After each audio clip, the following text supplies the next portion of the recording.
Salut, voiture, playlist, générique.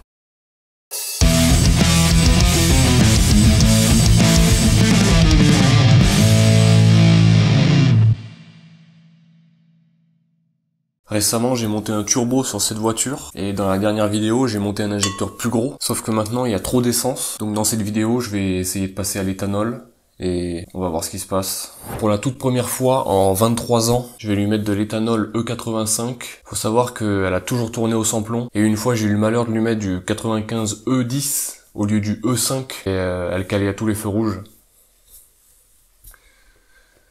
C'est parti. Bon, on va commencer par ça, je pense. Elle tourne avec une pompe à essence Ridex à 13 €, qui est pas faite pour l'éthanol. Toutes les durites sont d'origine. Le réservoir a été remplacé il y a 5 ou 6 ans. Donc c'est parti. YOLO.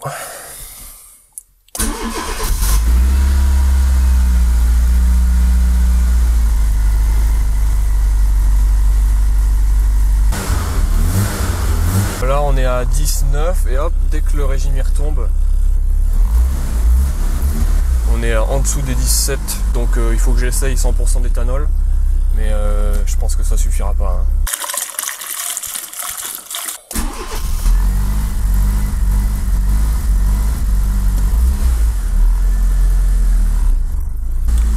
Non, c'est pareil.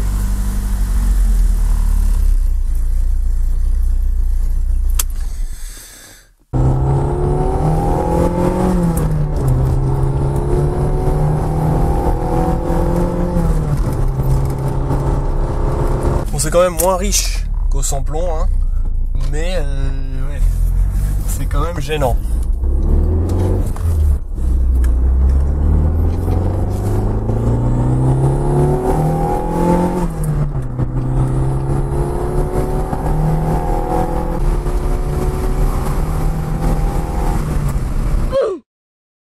Bon, même à l'éthanol, l'injecteur est toujours trop gros, donc je pense que je vais être obligé de remettre celui d'origine.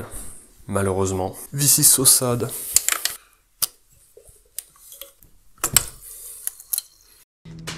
Ok, bon bah on va voir ce qu'il nous dit. Ça va être la surprise, mais je m'attends à ce que ça lui plaise pas quand même. Bon, j'ai tout remis à 0 là, donc on va voir.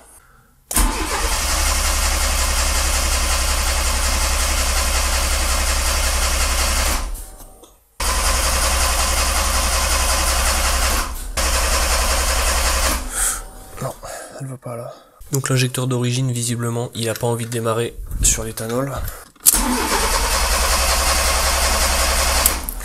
Non, ça lui plaît pas.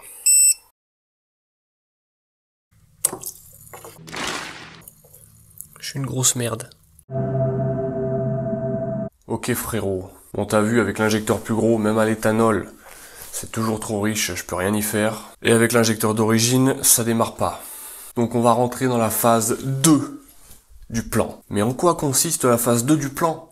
Tu vas me dire. Pour la phase 2 du plan, je vais me baser sur ce qu'a fait Vanaken, ou Vanaken, ou Vanakan. Si tu sais pas qui c'est Vanaken, c'est un préparateur qui a fait entre autres des prépas sur des 1,1 litre SPI de Seicento.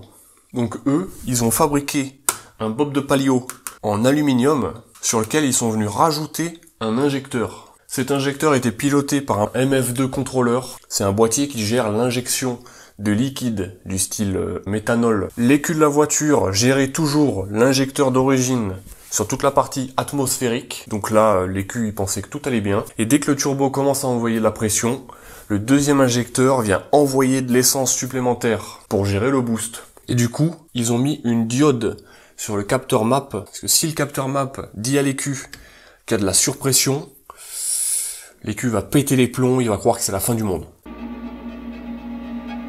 Le problème, c'est que ce montage, il fonctionne au sans-plomb, puisque la voiture est déjà faite pour tourner au sans-plomb, donc l'écu peut gérer l'injecteur d'origine sur toute la partie atmosphérique, il n'y a pas de problème. Mais moi, je veux tourner à l'éthanol, et actuellement, à l'éthanol, elle démarre carrément pas. Donc mon plan est le suivant. Je compte fabriquer un bob de palio en acier, je te montrerai le matos tout à l'heure. Je vais fixer un injecteur sur ce bob de palio et je vais tirer une arrivée d'essence jusqu'à cet injecteur. Ensuite, je vais essayer de brancher l'injecteur à l'EQ Master et je vais essayer de gérer la cartographie de l'injecteur moi-même. Et je pense que la grosse difficulté, ça va être d'arriver à faire tourner l'injecteur que je vais rajouter en harmonie avec l'injecteur d'origine pour que l'EQ pense que c'est lui qui fait tout le travail sur toute la partie atmosphérique. Et ensuite, quand on passe en boost, et ben là, je dis à l'injecteur d'envoyer la sauce. Donc je sais pas si c'est possible, je sais pas si ça peut marcher, je sais pas si je vais y arriver, mais je vais quand même le faire. Parce que c'est notre projet! Donc voici les objectifs. Il faut que je fabrique un bob en acier. Il faut que je fasse les branchements de l'injecteur à l'EQ Master. Il faut que je mette une diode sur le capteur map. Et après, je vais faire des réglages. Et j'espère que je vais y arriver. Donc le but, c'est de faire une réplique de ça. J'ai trouvé ça. Ça, c'est du tube. Je te mettrai le lien dans la description si jamais ça t'intéresse. C'était assez dur à trouver. Ça, c'est des chutes de métal que j'ai acheté sur un site de découpe de tôle. Ils vendaient des chutes et c'était beaucoup moins cher. Ça, c'est mon tube d'échappement pour faire la ligne d'échappement et la downpipe. Donc c'est du 57 ou du 58. J'ai trouvé ça dans un magasin de bricolage. C'est du tube de 16 par 1 mm. Et c'est pile la taille pour mettre l'injecteur dedans. Ça, c'est l'injecteur que je vais utiliser.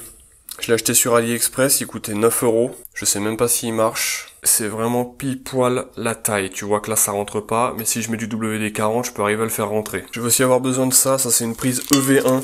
Je vais aussi devoir me servir de raccord comme ça, donc il me faut un T pour pouvoir tirer la ligne d'essence. Et peut-être que je mettrai un régulateur de pression d'essence pour pouvoir augmenter la pression de l'injecteur, tout en gardant l'injecteur d'origine à 1 bar. Bref, c'est parti. Ça va être la grosse merde quand même, hein. On va pas se mentir.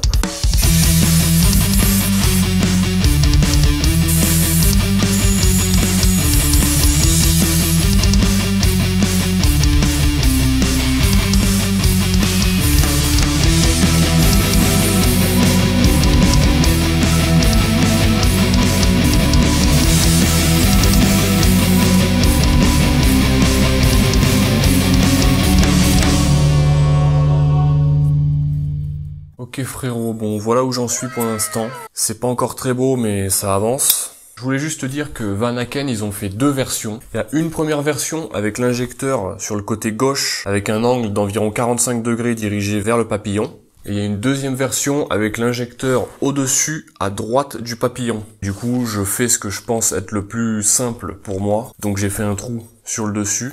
Et ça tombe pile poil au-dessus du papillon sur la partie droite. Parce qu'au milieu, forcément, il y a l'injecteur.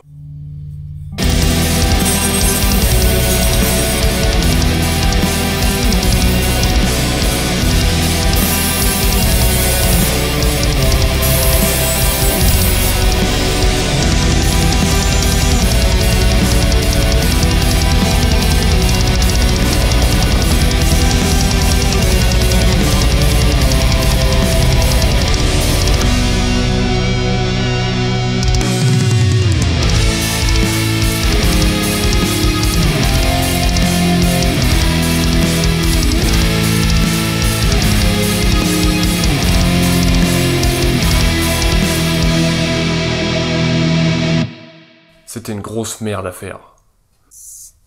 Bon, le monstre est là. Comme tu peux le voir, j'ai pas pu m'empêcher de mettre un petit coup de peinture. Au final, le petit tube que je t'avais montré, je l'ai soudé dedans. D'ailleurs, c'était une grosse merde à faire et j'ai passé plusieurs heures au Dremel à retravailler les soudures pour être sûr qu'il n'y ait pas de trou et pour que ça soit un peu plus joli. Oui, même dedans, oui. Et ensuite, je suis allé dans un magasin de bricolage et j'ai acheté un tube plus large. Ça, c'est du 25 mm. Et celui-là, je l'ai soudé à l'extérieur. Pareil, j'ai retravaillé les soudures au Dremel, c'était aussi une grosse merde. Pour qu'au final, l'injecteur rentre dans le petit tube. Voilà. Mais en plus, il est tenu par le gros tube. Et tu vois, j'ai percé un trou à droite, un trou à gauche. Je les ai taraudés. Comme ça, je peux mettre une vis de chaque côté pour tenir l'injecteur. Bon, j'ai rien inventé, hein. Vanaken, il l'avait déjà fait. J'ai fait que me baser sur les photos, puis j'ai fait ce que j'ai pu avec ce que j'ai trouvé. Bon, niveau ressemblance, je pense que ça va. Bon, dedans, c'est pas ultra beau, mais bon, pour voir que je l'ai soudé avec un MIG no gaz AliExpress, Ça va, c'est pas trop mal quand même. Pour le remettre dans le moteur, je vais me servir du joint de la boîte à air d'origine de la voiture. Tu vois, il rentre dedans. Sauf que mon bob est un tout petit peu trop étroit, d'environ 2 mm. Tu vois que le joint il a une forme de L, et je vais être obligé de couper la partie qui remonte, pour garder que la partie plate. Donc c'est parti. Pas de geste brusque.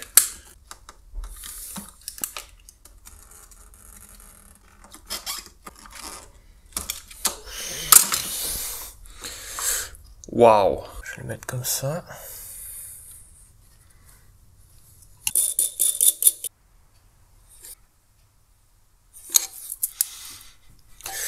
Nickel. Ok, bon, je vais remettre l'injecteur d'origine.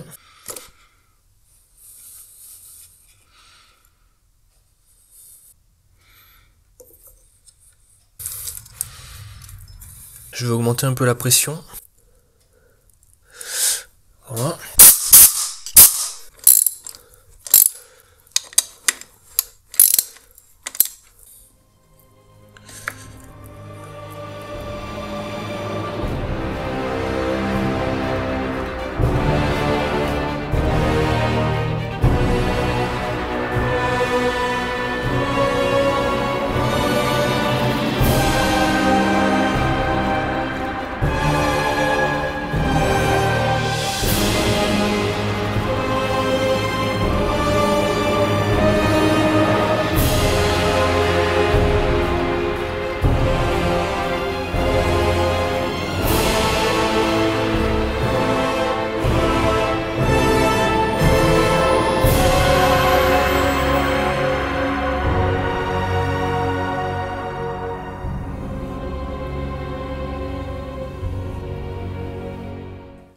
Ok frérot, moi j'ai fait plein de trucs.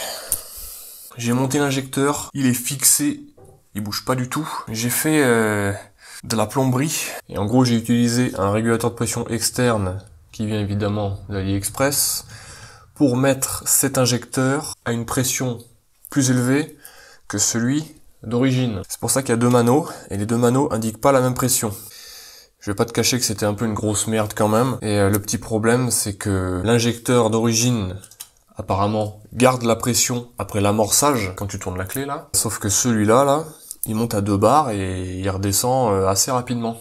Et le problème, c'est que je vois aucune fuite. Soit c'est la pompe à essence qui a un problème, en même temps elle coûtait 13 €. Soit c'est le régulateur de pression parce que c'est un truc à 13 € aussi. Et soit c'est parce que j'ai mis 1, 2, 3, 4, 5, 6, 7, 8, 9, 10, 11, 12, 13 colliers de serrage. Ensuite, j'ai mis ma prise EV1 là. Et j'ai tiré un plus et un moins. Tu vois, ça passe par ici, par là. Et ensuite, ça passe dessous et ça ressort là. Ici, là, il y a la gaine avec tous les câbles déjà qui alimentent l'EcuMaster. J'ai coupé la gaine et j'ai relié le plus de l'injecteur sur le plus après contact qui sert à alimenter l'EcuMaster, et je lui ai mis un fusible. Par contre le moins, il part de l'injecteur, il passe par là, il rentre là-dedans, il rentre dans la gaine là, et ensuite il va jusque dans la voiture, jusqu'à l'EcuMaster. Donc du coup j'en ai profité pour mettre un fusible sur l'EcuMaster parce que je l'avais pas fait. Et du coup j'ai dû inverser quelques fils sur la prise de l'EcuMaster parce qu'ils vont plus au même endroit, puisque maintenant je suis plus en piggyback mais en fuel implant. Donc j'ai pas tiré la température de refroidissement ni la température d'admission. J'espère que ça va pas me poser de problème. On verra ça bientôt. Tu vois ici il y a 1, 2, 3, 4 masses qui se prennent sur la masse de l'écu. Bon, celle-là c'est celle d'origine, mais moi j'en ai rajouté 3. Alors tu vas peut-être me dire, mais pourquoi t'as pas tout mis sur le même câble? Je sais pas. Du coup, pour pas que l'écu pète les plombs, j'ai installé une diode, elle est là. Donc je l'ai soudée. Et donc ça, c'est une diode Zener de 4V7. J'en ai d'autres en rab de 4V3. Je vais tester avec la 4V7. Et si ça pose un problème, j'essaierai la 4V3. Le but étant de limiter le voltage qu'envoie le capteur map à l'écu, quand le turbo envoie de l'air. Donc vu que pour l'instant, le but, c'est d'arriver à démarrer et d'avoir un ralenti stable, on verra ça après. Donc il est enfin temps d'essayer de démarrer. On va pas se mentir, si ça marche c'est un miracle. Et du coup on va beaucoup prier.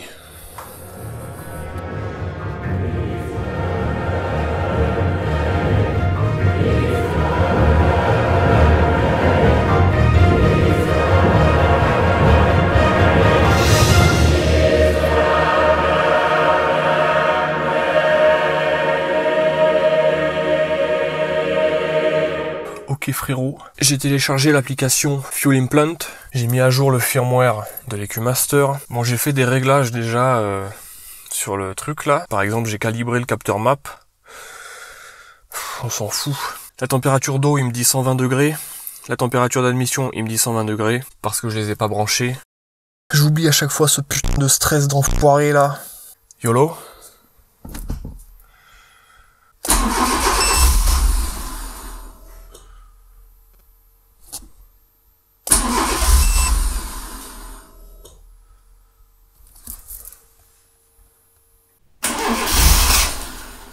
Ça démarre mais ça cale instantanément.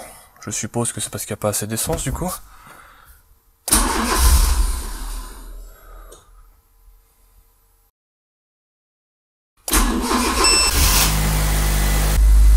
Oh putain de merde. Oh putain de merde. 12,7 12,8, 12,9 13.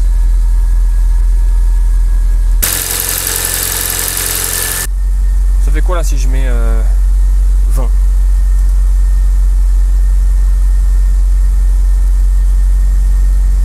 Ça change rien. Ferme ta gueule toi. J'attends que la sonde lambda là s'initialise parce que tu sais, il faut toujours attendre un petit délai avant qu'elle t'affiche la valeur. Comme moi j'ai un bouton pour démarrer, mais je peux déjà attendre qu'elle s'initialise avant d'appuyer sur le bouton. Comme ça quand le moteur démarre, c'est déjà initialisé. Incroyable.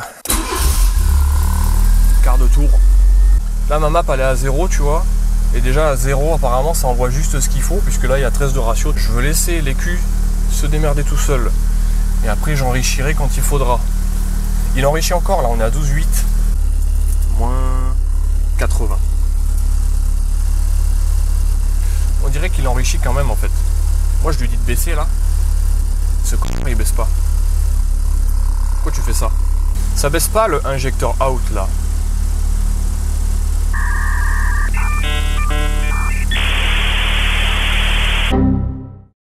Ah, j'étais pas sur la bonne carto. Là on peut mettre 25. Ouais, on peut mettre 25, ouais. Il faut pas se mettre sur la fuel table, il faut se mettre sur la VE table. Je viens juste de la prendre. En fait, du coup, la VE table, elle est déjà à 50 partout d'origine, en fait. Donc, on n'était pas à 0, on était à 50. Du coup, ça joue sur le temps d'ouverture de l'injecteur. Ah oui, d'ailleurs, j'ai tiré un câble depuis la sonde de température d'eau qui est sur le radiateur. J'ai mis un relais et j'ai branché le relais sur le bouton des antibrouillards avant. Donc, quand j'allume les antibrouillards avant et les phares, ça allume le ventilateur. Incroyable. Incroyable. Ah mais il fait varier tout seul le temps d'ouverture de l'injecteur. Mais c'est un truc de malade. Genre c'est écrit 50 partout tu vois. Vas-y ferme ta gueule toi. C'est écrit 50 partout. Mais je vois que le temps d'ouverture il change en fonction du régime. C'est un truc de malade ce truc là. C'est incroyable.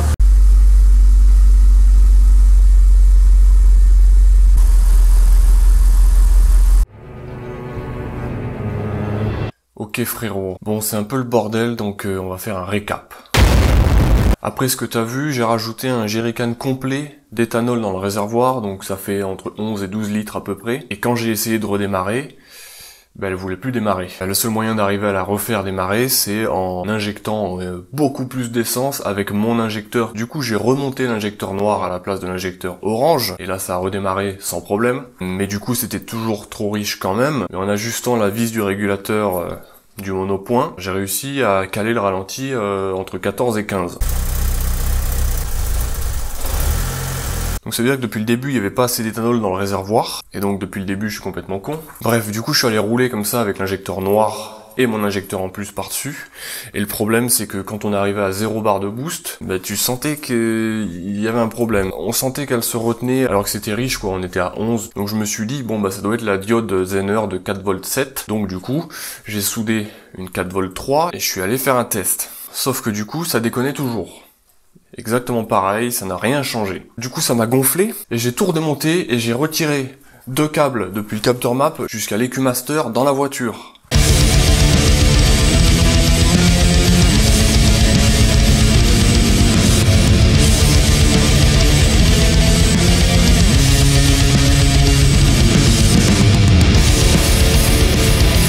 fait que maintenant j'ai deux cartos. Il y a une carto pour l'injecteur d'origine et il y a une carto pour mon injecteur que j'ai rajouté. Je suis allé sur la route pour essayer de faire des réglages et c'était une immense merde. Il y avait rien de cohérent, fallait que je mette moins 100 pour que ça marche. Du coup j'ai relu la doc de l'EcuMaster pour la 100e fois à peu près. D'ailleurs, si toi aussi t'as envie de comprendre comment marche l'EcuMaster, je t'invite vraiment à lire la doc parce qu'ils expliquent tout dedans. C'est en anglais, mais ils t'expliquent chaque fonction en détail. Sauf que le problème, c'est qu'en rentrant hier soir, je me suis rendu compte qu'il y avait une fuite d'huile qui tombait directement sur la downpipe. Et c'est comme ça que ça prend feu. Apparemment, le coupable, ça serait le retour d'huile du turbo. Donc lui. Et peut-être que tu te souviens de ce que j'ai dit quand je l'ai monté. Ils disent qu'il n'y a pas de fuite, donc je vais pas mettre de joint. Et puis on verra bien, c'est une expérience, c'est pour la science. Est-ce que si on met pas de joint silicone, ça va fuir ou pas? Alors que les Chinois disent que ça ne doit pas fuir. Du coup, je viens de lui mettre plein de joints de silicone, et je vais le remonter comme ça. Et après, je vais de nouveau essayer de régler la voiture. Et je vais pas te cacher que c'est une grosse merde.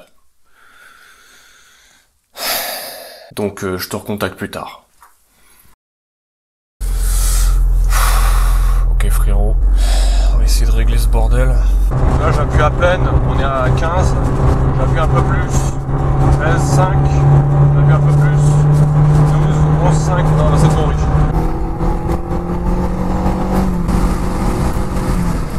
Pourquoi c'est pauvre là, putain de ta mère.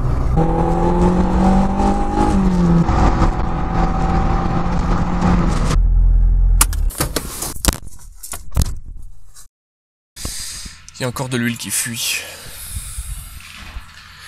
You got me fucked up. C'est l'arrivée du turbo qui fuit. Tout à l'heure je l'ai resserré avant de partir et ça fuyait plus. Et ça refuit. Donc je vais l'éclater cet enculé. Frérot, il y a un morceau de joint torique du raccord AN6 Orb dans l'entrée d'huile du turbo. Je viens de sortir ça. Bruh. You got me fucked up.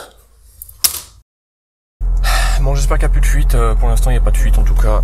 Donc je vais rouler et on va voir ce qui se passe. Bon, il n'y a pas grand chose d'intéressant. Hein. Je roule et puis je fais des réglages et puis j'ajuste et puis je roule et puis j'ajuste et puis je roule et puis j'ajuste.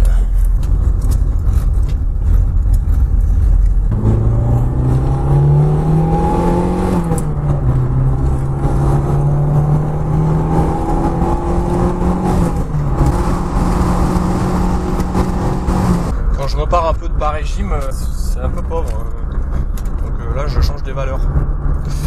Incroyable ce que je fais. Je peux pas te montrer parce que même quand je mets la GoPro sur ma tête, tu vois pas en fait. Parce que ça bouge trop, parce que je regarde la route.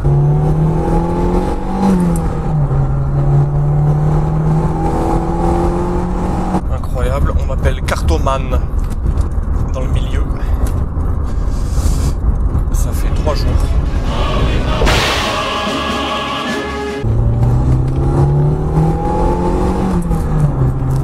À 11.3 11.3, 11.2, 11.1, 11. Pas mal. Là ça va, tu vois. C'est en 5ème surtout que ça s'appauvrit. En 4ème, elle arrive à le tenir. Je sais pas si la son lambda m'emmerde ou pas. Parce qu'il y a des runs où je suis à 11, tu vois, et il y a des runs où je suis à 12.3. Bref, je vois qu'il n'y a plus de batterie, donc je vais bientôt mourir. Donc à plus tard. Ok frérot, bon, la carto est pas optimale pour l'instant, l'accélération est pas tout à fait linéaire, il y a encore des petits trous à certains régimes, mais je pense que je finirai par trouver le bon réglage. Sauf qu'évidemment, il y a un problème. Je trouve que le moteur chauffe anormalement. Bon, depuis le début, il chauffe un peu plus qu'avant, mais je me disais que c'était à cause du turbo. Sauf que à chaque fois que je la sors, je fais une purge, mais le ventilateur, il veut jamais se déclencher à la bonne température. Alors qu'en plus, j'ai remplacé l'interrupteur du ventilateur par un interrupteur qui se déclenche plus tôt. Et ça change quasiment rien. Du coup, hier, je me suis rendu compte que le haut du radiateur était beaucoup plus chaud que le bas du radiateur. Et ça me fait énormément penser un problème de calorstat. Sauf qu'il faut savoir que sur cette voiture, le calorstat a déjà été changé, et il se trouve que la dernière fois qu'elle a été changée, ce fut un désastre. Mais malheureusement, je te raconterai ça dans la prochaine vidéo. Donc merci d'avoir regardé le garage noir. Et à plus, frérot.